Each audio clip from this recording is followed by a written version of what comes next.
Assalamu alaikum students. Welcome to the Psych Central and this video is about aggression. तो इस video में aggression की definition है, causes हैं, असेसमेंट है, डायग्नोसिस है एंड देन ट्रीटमेंट है। तो वैसे तो सब स्टूडेंट्स इससे काफ़ी हद तक फ़ायदा उठा सकते हैं, लेकिन ये वीडियो जो है वो एमएस क्लिनिकल साइकोलॉजी जो प्लेसमेंट के लिए भी जाते हैं उनके लिए वीडियो काफ़ी यूज़फुल होगी। तो इस वीडियो को गौर से देखें और समझें, और अगर किसी बात की समझ नहीं आती है तो मुझे मैसेज कर दें इनबॉक्स में या फिर कमेंट में मुझसे पूछ सकते हैं। Thank you. तो चलते हैं फिर लेक्चर की तरफ।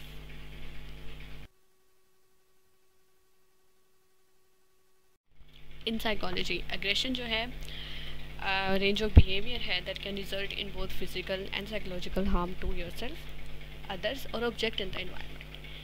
These type of behavior center on harming another person either physically or mentally.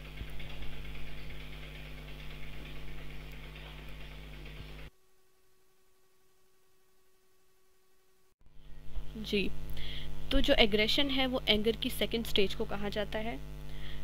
Anger natural है, यानी कि इस दुनिया के 99% लोगों को गुस्सा आता है, और उस गुस्से के लिए जो रिस्पॉन्सिबल फैक्टर हैं वो हमारी डेली लाइफ में शामिल हैं।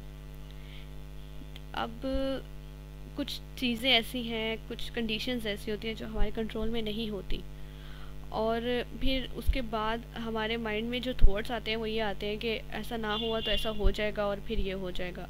इस तरह के थॉट्स आते हैं और हम इनको कंट्रोल नहीं कर पाते हैं, और उसके बाद हमारा गुस्सा इतना बढ़ जाता है कि हम फिज़िकली उसको शो ऑफ करवाने लग जाते हैं। आपका गुस्सा तब तक एग्रेशन नहीं बनता जब तक वो आपके अंदर रहे और अंदर ही अंदर कंट्रोल हो जाए। वो गुस्सा एग्रेशन में तब कन्वर्ट होता है जब दूसरे लोग इससे इफ़ेक्ट होते हैं, बिकॉज दूसरे लोग जो है वो आपकी इमोशंस को ना देख सकते हैं ना समझ सकते हैं। वो वही देखेंगे, वही ऑब्ज़र्व करेंगे जो आप उनको दिखाएंगे। तो एंगर एग्रेशन बनता है जब आप फिज़िकली खुद को या दूसरों को हार्म करते हैं, और इससे दूसरे लोग काफ़ी हद तक इफ़ेक्ट होते हैं। अब इस तरह से आप एग्रेशन को काफ़ी हद तक समझ गए हैं, लेकिन इसको कंट्रोल कैसे करना है और इसको ट्रीट कैसे करना है ये आप फर्दर इसी लेक्चर में सीखेंगे, लास्ट में इंटरवेंशन वाले टॉपिक में। थैंक।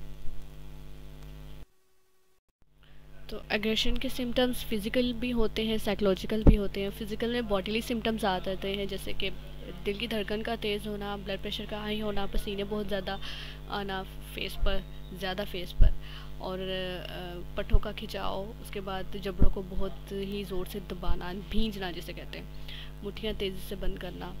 और साइकोलॉजिकल रिस्पॉन्स में फीलिंग ऑफ फ्रस्ट्रेशन, इनके बहुत ज़्यादा जहनी तनाव, फीलिंग ऑफ रिजेक्शन। दूसरे ओबियसली आपको भी पता है कि आप बहुत ज़्यादा गुस्सा करते हैं तो दूसरे आपको कभी भी काबिल कबूल नहीं करेंगे, नहीं समझेंगे। फीलिंग ऑफ मिस ट्रीटमेंट का मतलब है कि ऑलरेडी दूसरे आपके रिएक्शन के लिए रेडी होंगे और आपके साथ वैसा ही सलूक करेंगे जैसा आप एक्सपेक्ट कर रहे हैं। हॉस्टिलिटी से मतलब है कि आपको दूसरे से नफ़रत होने लग जाएगी। क्यों? क्योंकि आप सोचते हैं कि जो आप सोच रहे हैं वो दूसरे नहीं समझते हैं और ना ही समझना चाहते हैं, इसलिए आपको गुस्सा आता है, और आप एक्सपेक्ट कर रहे हैं कि जो आप समझते हैं वो दूसरे भी समझें आपको, इसलिए आपको दूसरों से नफ़रत होने लगती है। एग्रेशन को 3 मेन फैक्टर्स कॉज करते हैं, बायोलॉजिकल है, साइकोलॉजिकल है और इन्वायरमेंटल है। बायोलॉजिकल कॉजेज़ में सबसे पहले ब्रेन एरियाज़ को देखते हैं। एमिग्डाला हमारे ब्रेन का ऐसा हिस्सा है जो रिस्पॉन्सिबल होता है कि हमने थ्रेटनिंग सिचुएशंस में कैसे रिएक्ट करना है। When ever you experience a dangerous situation, उस वक्त हमारा ब्रेन एरिया जो एमिग्डाला है वो काफ़ी हाईली एक्टिवेटेड होता है, और वो इमीडिएट रिएक्शन के लिए रिस्पॉन्सिबल होता है जो कि एग्रेशन की शक्ल में आप दिखाते हैं। इसी तरह जब कुछ लोग हैं जो गुस्से की हालत में कंट्रोल कर लेते हैं खुद को, और वो रिएक्शन इस तरह का नहीं दिखाते जो सोशली एक्सेप्टेड नहीं होता, तो उनमें एमिग्डाला का जो एक्टिवेशन लेवल है वो लो होता है। इसी तरह नेक्स्ट है प्रीफ्रंटल कॉर्टेक्स। प्रीफ्रंटल कॉर्टेक्स हमारे एग्रेशन को कंट्रोल करने में बहुत ही मददगार है ये एरिया। इसमें ये होता है कि प्रीफ्रंटल कॉर्टेक्स उन लोगों में हाईली एक्टिवेटेड होता है जो कि अपने गुस्से को कंट्रोल कर लेते हैं बहुत जल्दी से, और जो लोग गुस्सा कंट्रोल नहीं कर सकते हैं और बहुत ज़्यादा प्रॉब्लम फेस करते हैं, उनमें प्री फ्रंटल कॉर्टेक्स एरिया बहुत ही लो एक्टिवेटेड होता है।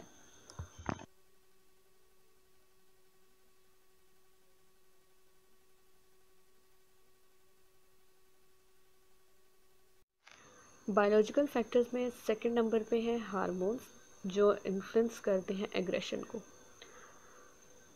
टेस्टोस्टेरोन बेसिकली ये सेक्स हार्मोन्स हैं, लेकिन ये काफ़ी हद तक इन्फ्लुएंस करते हैं डेवलपमेंट को, उन एरियाज़ के डेवलपमेंट को जो एग्रेशन को कंट्रोल करते हैं। तो ऑब्वियसली हाई लेवल होगा तो एग्रेशन ज़्यादा कॉज करेगा, और लो लेवल होगा तो कम। तो रिसर्च के मुताबिक जो है वो टेस्टोस्टेरोन हार्मोन जो है वो मेल में ज़्यादा पाया जाता है एज़ कम्पेयर टू फीमेल, चाहे वो जानवर में हो चाहे इंसानों में। उसके बाद आ जाता है सेरोटोनिन। सेरोटोनिन जो है इसका भी लेवल ही कंसिडर किया जाता है कि इसके लेवल पे डिपेंड करता है। ये अगर ये हाई होगा तो एग्रेशन जो होगी वो कम होगी, और अगर इसका लेवल लो होगा तो एग्रेशन ज़्यादा होगी उन लोगों में।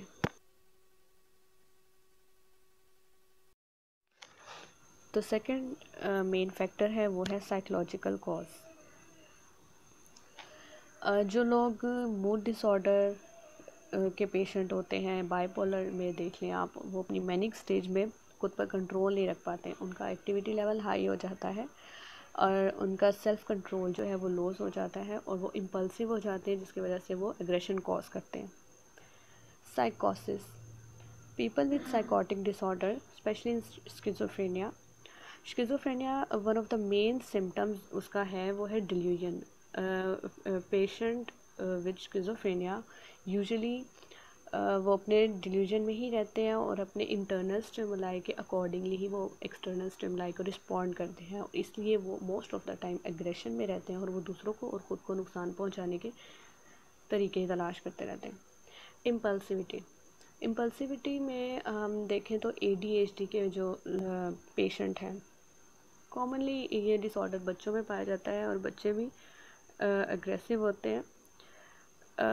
इम्पल्सिविटी में क्या होता है कि they don't have control over their actions and emotions. So अक्सर उन्हें अथॉरिटी फिगर से गुस्से का या डांट का सामना करना पड़ता है, और ऑब्वियसली वो कुछ नहीं कर पा रहे होते तो वो अपनी एनर्जी को रिलीज़ करते हैं अग्रेसिव बिहेवियर से, ख़ुद को नुकसान पहुंचा के या चीज़ों को नुकसान पहुंचा के वो एग्रेशन को शो करते हैं। हम अपने इन्वायरमेंट से भी बहुत कुछ सीखते हैं। एग्रेशन का जो बिहेवियर है वो भी इन्हीं में से एक है। अब अक्सर फैमिलीज़ में आपने देखा होगा कि लोग अक्सर फैमिलीज़ में जो अग्रेसिव बिहेवियर है उसको नॉर्मल समझा जाता है, लेकिन जो बच्चे हैं ये चीज़ उनके लिए बुरी है, बिकॉज़ वो उस वक्त ऑब्ज़र्व कर रहे होते हैं, सीख रहे होते हैं। वो दूसरे जो बड़े फैमिली मेम्बर्स होते हैं वो उनके लिए रोल मॉडल होते हैं उस वक्त। अब वो बच्चे वही चीज़ अडॉप्ट करेंगे जो वो देखेंगे। तो क्या होता है कि स्कूल्स में या प्ले एरिया में वो फाइटिंग स्टार्ट कर देते हैं या वो बुलिंग स्टार्ट कर देते हैं। अगर वो फाइटिंग नहीं कर सकते या उनको डर होता है किसी अथॉरिटी फिगर से, तो वो बुलिंग स्टार्ट कर देते हैं। और अक्सर वायलेंस मूवी देखने से भी अग्रेशन का एलिमेंट क्रिएट हो जाता है इंसान के अंदर। पुअर सोशल स्किल्स में पेरेंट्स अक्सर बच्चों को नहीं बताते कि how to react accurately in different situations.